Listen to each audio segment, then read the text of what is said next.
Hello friends, स्वागत आहे तुमचं पुन्हा एकदा बाईट्स प्रणू चॅनल मध्ये। आज बाईट्स प्रणू मध्ये ना आपण अगदी इन्स्टंट आणि एकदम भारी अशी मशरूमची भाजी बनवणार आहोत। खूप सोप्या पद्धतीने मशरूमची भाजी घरी सुद्धा बनवता येते। बऱ्याच लोकांना हे माहिती नाहीये की मशरूमची भाजी घरी बनवली जाते आणि ती खूप सोप्या पद्धतीने अगदी इन्स्टंट अशी बनवता येते। आज हीच मशरूमच्या भाजीची रेसिपी आपण पाहणार आहोत। चला तर मग अजिबात उशीर न करता आपण लगेचच रेसिपीला सुरुवात करूया। मशरूमची भाजी बनवण्यासाठी सगळ्यात पहिल्यांदा मशरूम आपण स्वच्छ धुवून घेतलेत आणि त्याच्यानंतर ना ते अशा पद्धतीने कट करून घेतलेत। तुम्हाला हवे तसे कट करू शकता तुम्ही मशरूम। फक्त इथे तुम्ही पाहू शकता आपण मशरूमचे देठ काढलेले नाहीये, देठा सकट भाजी बनवणार आहोत। आता हे मशरूम काळे पडू नये म्हणून आपण पाण्यात ठेवले होते। जेव्हा भाजी करू तेव्हा ते आपण पाण्यातून काढूयात। आता मशरूमची भाजी बनवण्यासाठी सगळ्यात पहिल्यांदा आपण इथे कढई घेतली। कढईमध्ये तेल टाकूयात। मस्त असं 3-4 चमचे तेल वापरायचे भाजीला। आता तेल छान असं गरम झालंय। आपण फोडणीला ना थोडीशी दालचिनीचा एक तुकडा टाकूया आणि एक वेलची टाकलेली आहे। एकदम बारीक चॉप्ड केलेला लसूण आपण यामध्ये टाकणार आहोत फोडणीला। याने ना अगदी कमाल अशी चव येते भाजीला। आता ना एकदम बारीक चिरलेला टोमॅटो यामध्ये टाकायचा आहे।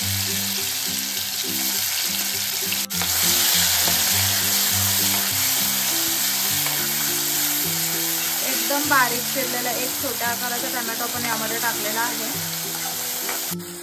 टोमॅटो थोडासा परतून घेतलाय आपण। त्यानंतर यामध्ये अगदी बारीक चिरलेला कांदा टाकायचा आपल्याला।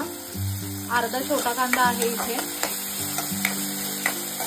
आता कांदा टोमॅटो तेलावरती ना छान असं परतून घेऊयात। इथे ना कांदा टोमॅटो आपल्या तेलावरती परतला जातोय तोपर्यंत आपण मसाला तयार करून घेऊयात। आता ना आपण हा पनीर टिक्का मसाला घेतलेला आहे। ह्या भाजीमध्ये ना हा मसाला छान लागतो।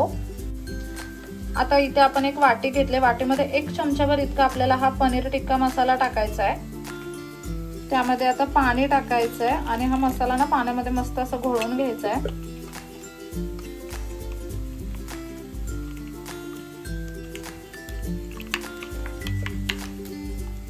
इथे हा मसाला आपण तयार करून घेतलेला आहे। कांदा टोमॅटो आपला अगदी छान असा परतला गेलेला आहे। आता यामध्ये आपण साधारणतः अर्धा ते 1 चमचा इतकं लाल तिखट टाकूया। तुमच्या आवडीप्रमाणे तुम्ही टाका। आपण इथे 1 चमचाभर इतकं टाकलेलं आहे। त्यानंतर हळद टाकूयात पाव चमचा। 1 चमचाभर इतका गोडा मसाला टाकायचा आहे आपल्याला। छान फ्लेवर येतो भाजीला ह्याने। हे सगळं ना व्यवस्थित मिक्स करून घेऊयात। आता हा जो मसाल्याचा घोळ तयार करून घेतलाय आपण तो यामध्ये टाकलाय।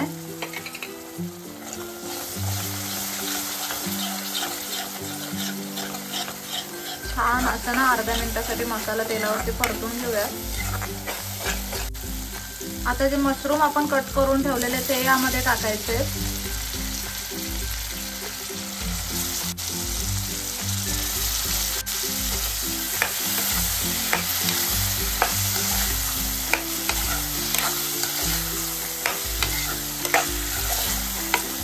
आता ना चवीप्रमाणे मीठ टाकायचं यामध्ये।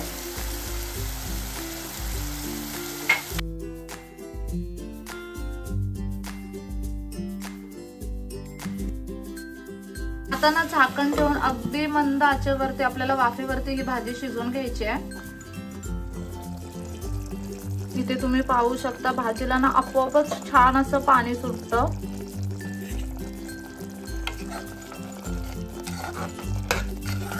आपल्याला ना अजिबात पाणी न टाकता ही भाजी शिजवून घ्यायची। अगदी मस्त शिजली जाते वाफेवरती। पुन्हा झाकण ठेवून आपण 4-5 मिनिटांसाठी हे मशरूम शिजवून घेणार आहोत।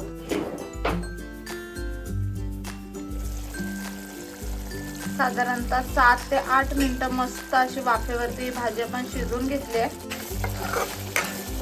थोडी ओली सुकीची भाजी आपण बनवणार आहोत। खूप पातळ पण नाही बनवायची आहे। तुम्ही पाहू शकता मस्त अशी ओली सुकी भाजी आपण बनवली। तरी सुद्धा किती छान आली कडेने। गॅस आता आपल्याला बंद करून घ्यायचा आहे। वरून कोथिंबीर टाकूयात मस्त अशी। मशरूमची भाजी खाण्यासाठी तयार आहे। आपण हिला ना सर्विंग बाउल मध्ये काढून घेऊयात।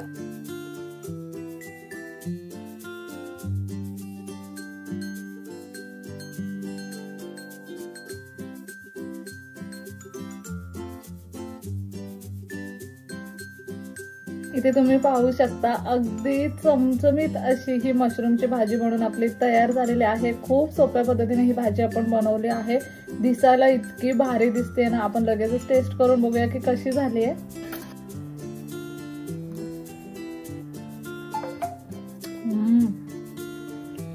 खूप भारी झाली आहे।